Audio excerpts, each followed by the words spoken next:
Israel is wrong to defend themselves?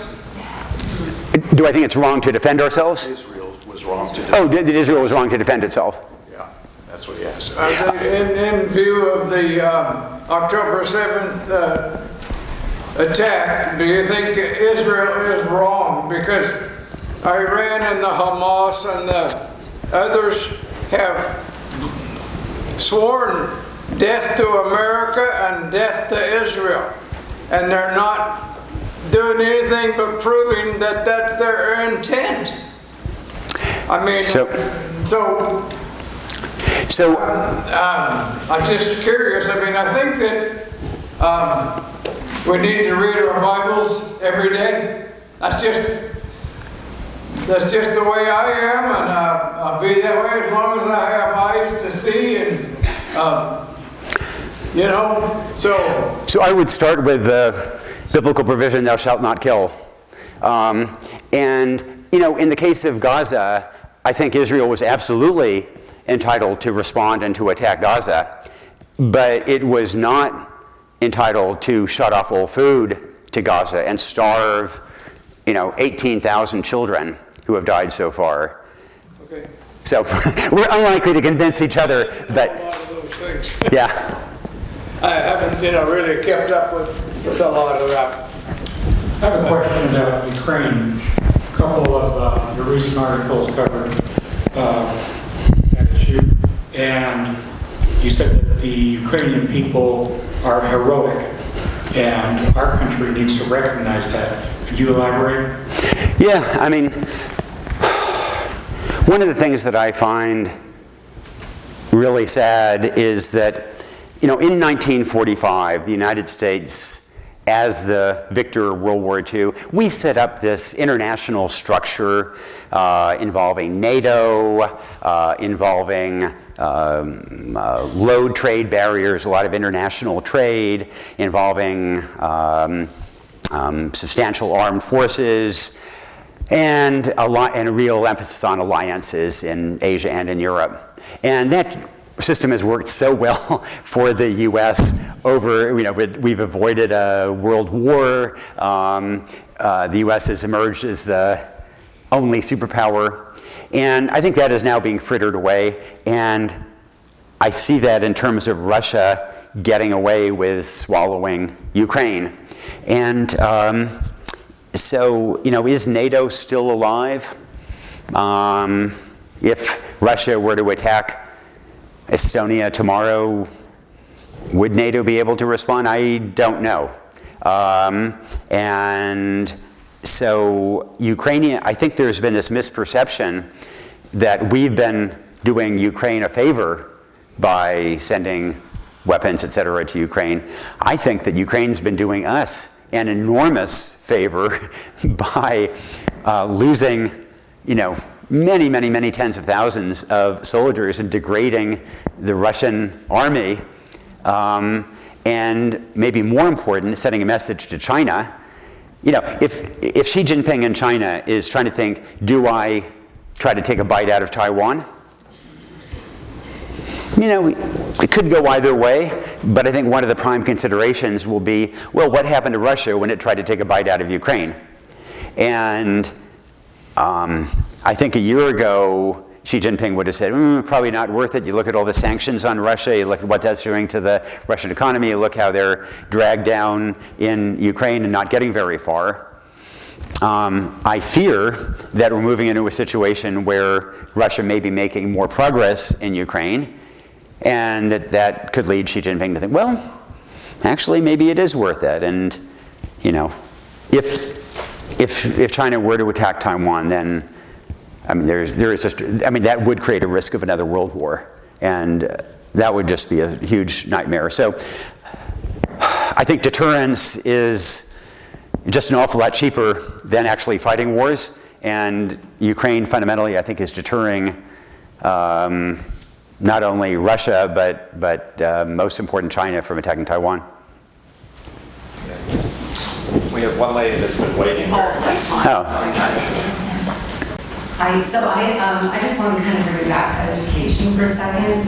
So I'm a 30-plus year teacher, just retired, taught through COVID, then taught the next year of COVID, trying to do things, half the kids in school and half not, just that, and taught, that 17, 18-year-old group of kids, desperately trying to find them, get them food, get them computers, just figure out where everybody was. So one thing that I'm really concerned about, especially mentoring young teachers, is that, that whole education thing, one thing that's really difficult is getting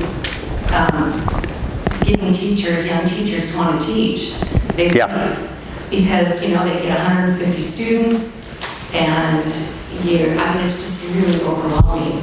And a lot of times politicians say, well, it's all about teacher pay, which that is one little leg of that stool. But, just throwing money at a problem doesn't solve the problem.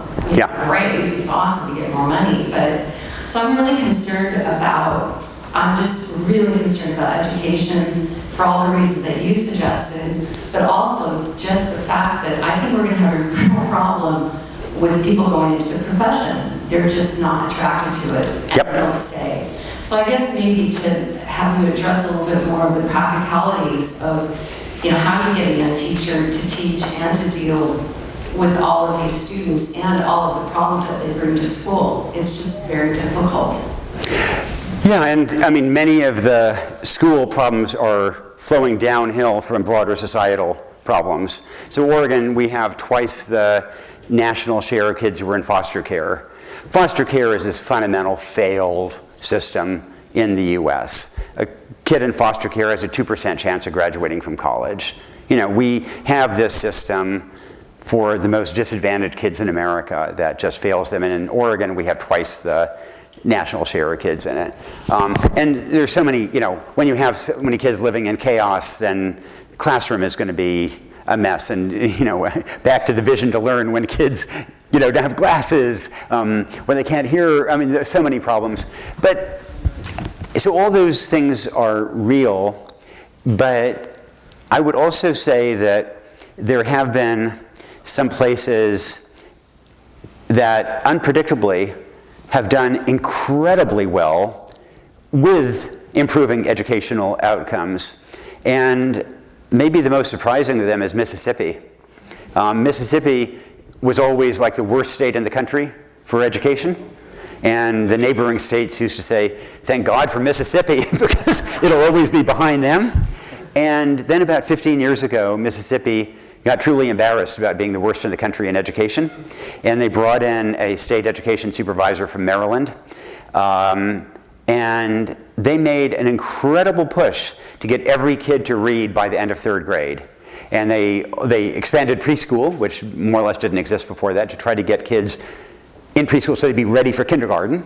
And then they really focused on the kids who were falling behind, had regular tests. And I was really skeptical of these Mississippi results, and I went down there for one of the reading tests, and it was kind of incredible to see. The family members of kids had written these posters on the wall encouraging the kids. The businesses in the community had donated all these bicycles for kids who passed the reading test on the first time. The kids, all people in the community gathered in the hallway, and the kids were like going through the hallway toward the exam as everybody was cheering them on. And they get 3 chances, two chances at the end of the third grade school year, and then if they fail the second one, they stay in summer school to give them one last chance. And this basically has worked, and it not only worked to get kids reading by the end of third grade, it didn't just improve reading scores, but it turned out that it improved math scores even more than reading. And that didn't make any sense, but then it turned out that if kids could read, then they didn't feel marginalized from school. They felt that actually school was a little more fun, and they were better at math. And so now Mississippi, I mentioned that Oregon is, adjusted for demographics, is the worst in the country. in 4th and 8th grade scores. Mississippi very, very quickly vaulted to number 1 in the country, according to the Urban Institute rankings adjusted for demographics, which is just astounding. And so now other states in the area are kind of copying the Mississippi model and are doing much better as well. And Mississippi did not solve child poverty, it did not solve racism, but they did get kids to read by the end of 3rd grade with this incredibly intense effort. And it sort of goes along with that. I've been interested in high school graduation rates, just because, if 1 in 7 kids still doesn't graduate from high school in this country, if you don't graduate from high school in 2025, you're cooked, and often your kids are cooked. And so I was at this all-black school on the Mississippi Delta, one of the poorest places in the country, and I was talking to the principal, and he claimed that like 98%, they have a 98% graduation rate. And I was like, yeah, sure. I totally didn't believe it. And he was a little indignant, and he showed me on the state roster, 98%. And again, I just didn't believe it. So I asked other people, they insisted this was true. And so I asked for an example. And so there was a girl who was a senior, January senior year. She had a single mom who was the only wage earner in the family. And the mom had had a health crisis and couldn't work. And so the daughter felt she had to drop out of school and get a job in a restaurant to support the family, to support her mom and herself. And the school then assigned 3 people to get that girl back in school. And they, went to the girl's home, to her mom's home, to various relatives in the community to browbeat them to get the girl back in school. They went to her employer, to this restaurant, and they browbeat him to offer her a job on the weekends and in the evenings rather than in the school day. And it worked, And I just thought that school really fought for this girl. And she ended up graduating from high school. And, if we had fought for some of my old classmates, then we wouldn't have been spending money incarcerating them in the Oregon State Penitentiary. We would have been earning tax revenue from them. And if only we could, mimic that sense of fighting for these, these kids who are, granted headaches, struggles, but fight to keep them into school and fight to get them reading and so on. But I completely take your point that it's hard, and the teachers are exhausted and leaving, and you're totally right on that. I'll defer to whoever has the mic. Yeah.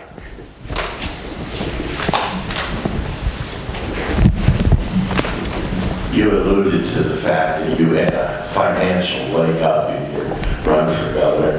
You had my vote, by the way. Thank you. Do you see a path to erase, in my mind anyway, the reality of the best government money can buy? Probably not. I think the Supreme Court's rule, basically creating PACs, I think makes it really hard to overcome that. The Supreme Court would have to overrule that, and I think they're very unlikely to do that. But at local levels, we can do better. Oregon is only one of 5 states that doesn't have campaign donation restrictions, and it's just ridiculous that Oregon allows people to donate any amount of money directly to a candidate. And so at the state and local level, we can certainly see improvements. And I think we can also see good government improvements that don't have so much to do with financing campaigns, but just have to do with other aspects of it, like allowing people to vote in primaries when they're registered independents. It's outrageous to not let a majority of Oregonians vote in the primary because they are not registered with a political party. And to the extent that the upshot is that you tend to get the people who are most on the left and most on the right deciding who will be the statewide winners, we can fix that. There are a bunch of problems we can fix. One of the problems also is that in politics, and frankly in journalism too, that we tend to focus on issues that are controversial, because that's, if I'm a journalist, I'm writing about what people are arguing about, and politicians that's what they're focusing on. And so, when I was running,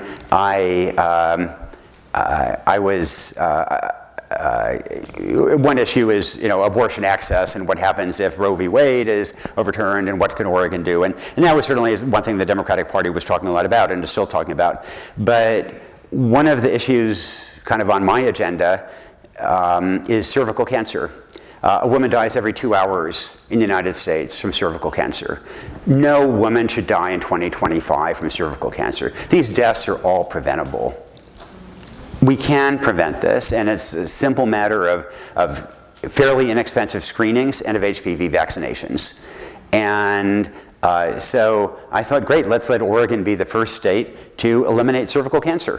But because it's not controversial, it wasn't very interesting. I was praying that some Republican would denounce me for wanting to eliminate cervical cancer. But it's not. Because it's not controversial, it's hard to get leverage for these kind of policy ideas that are kind of wonkish and nerdish, that's a challenge for policy as well. Are you going to run again? I think Tina Kotek is going to run again, and so I would not stand a chance running against an incumbent. It was an amazing adventure. I'm glad I did. I learned a lot. Cheryl maybe came close to killing me a time or two, but it was. And I emerged with really a deep respect for people, who work as county commissioners, as state legislators, and really work, very hard on difficult policies. And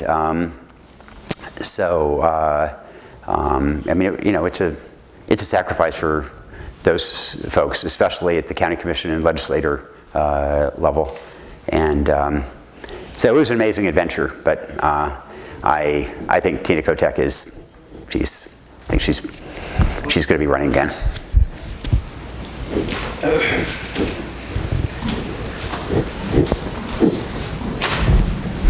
Hi there. A good journalist makes us think. Great journalists inspire us. I want to thank you, Nicholas, for being a great journalist and for this most inspirational evening. Thank you. Thank you.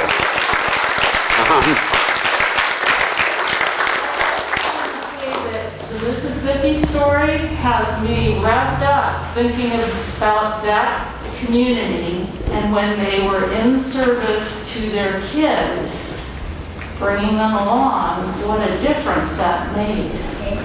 What would the world be like if we were all in service to our earth, to each other, to positive things? What would it be like? Yeah.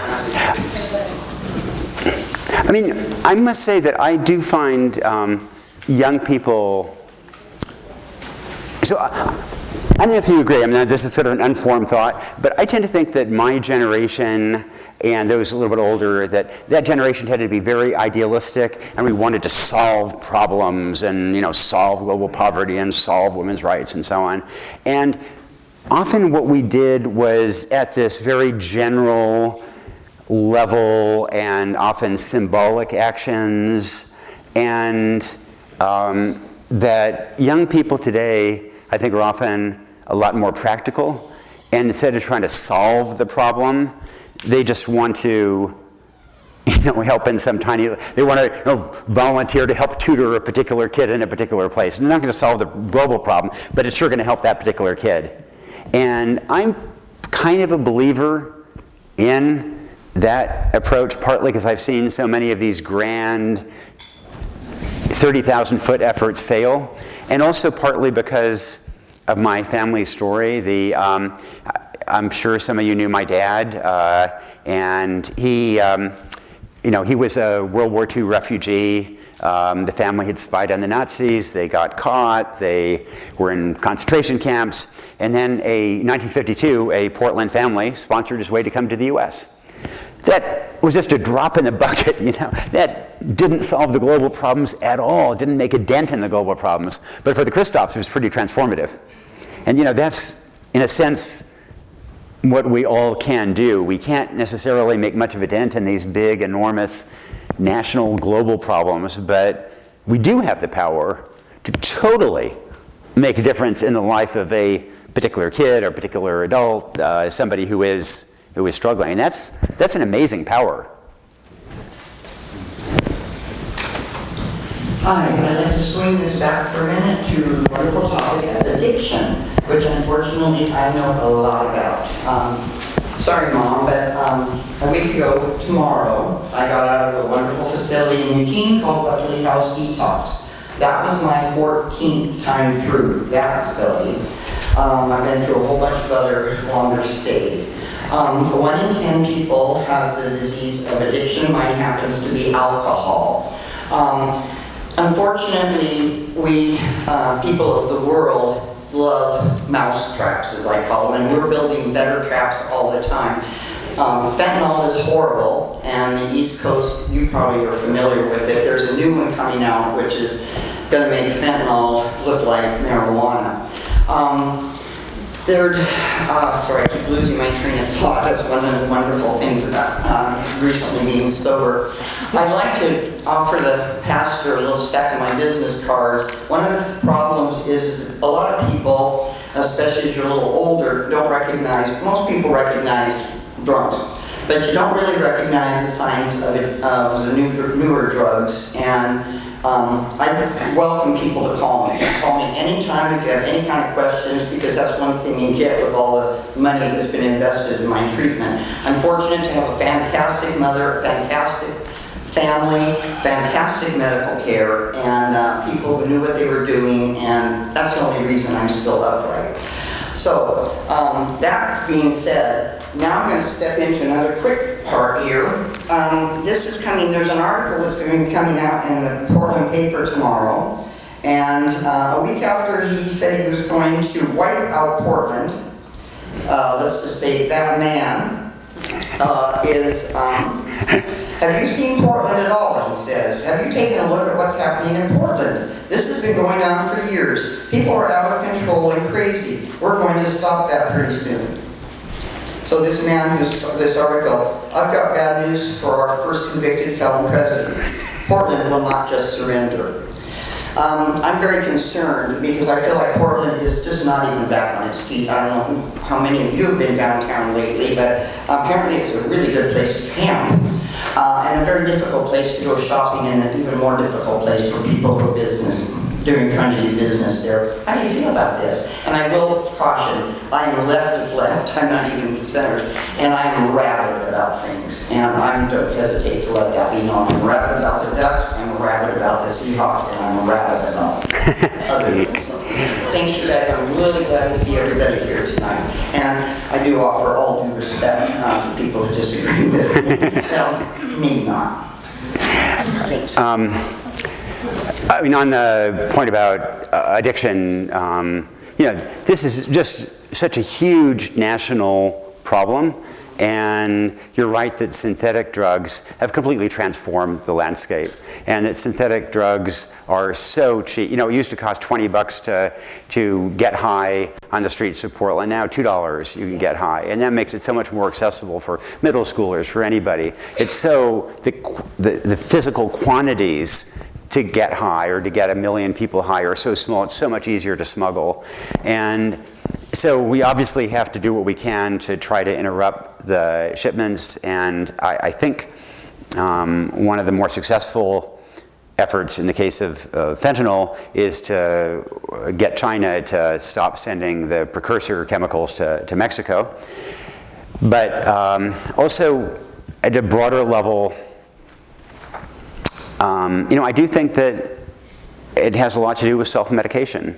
And I've often thought that if I argue that the fundamental problem for my generation at YC was the loss of good jobs, then how did Yamhill get through the Great Depression so well? And, I think the answer was that we had more institutions, like the Yamhill Methodist Church. There were so many men's groups, women's groups, family structure was a lot more strong. So there were these institutions to buffer that private pain. And also we didn't have hard drugs then. And we had alcohol, and there was certainly alcohol abuse, but alcohol is not, in general, as brutally destructive as like fentanyl. And I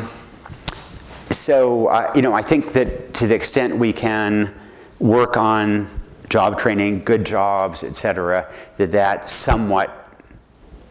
one way of tackling the fentanyl menace as well.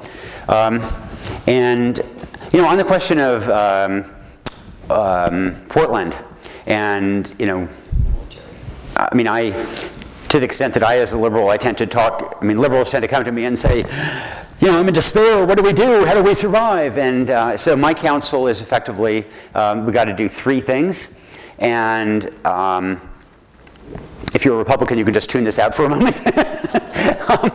But I'd say, first of all, I think it is important to stand up to President Trump on issues that we think are important ones that have to do with the strength of democracy, with free speech, with human rights, and so on. But I think too often that's kind of the only thing that many Democrats are talking about. And I think two other really important things, and one is to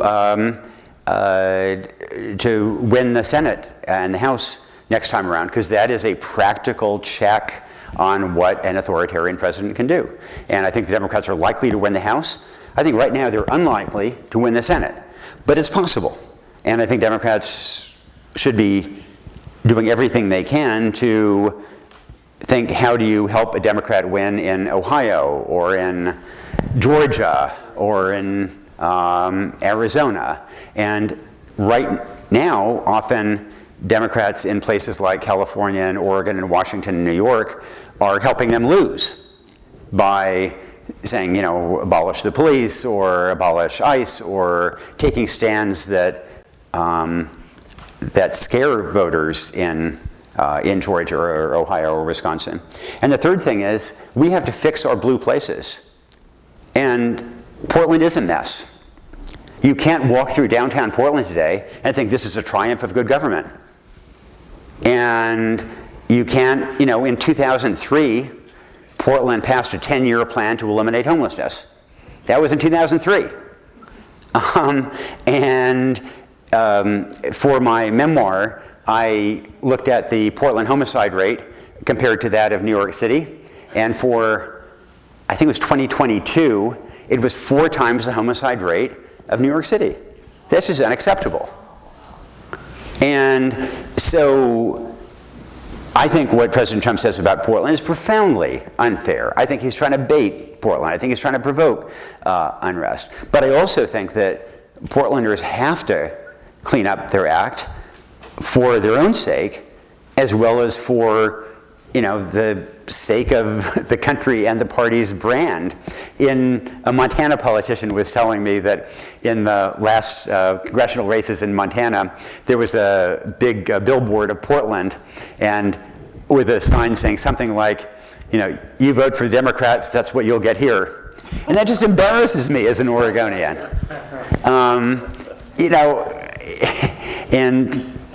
In education as well, 38% of kids in Portland schools are chronically absent, and I don't see the commitment to trying to address that. So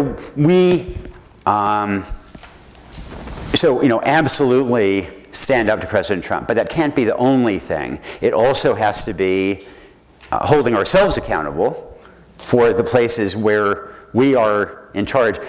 Again, back to when I was running for governor. So I'd typically be meeting groups of Democratic donors in Portland, and then so we'd all meet usually in somebody's house or maybe a restaurant, and we'd all be a little bit nervous that maybe our catalytic converter was being stolen outside.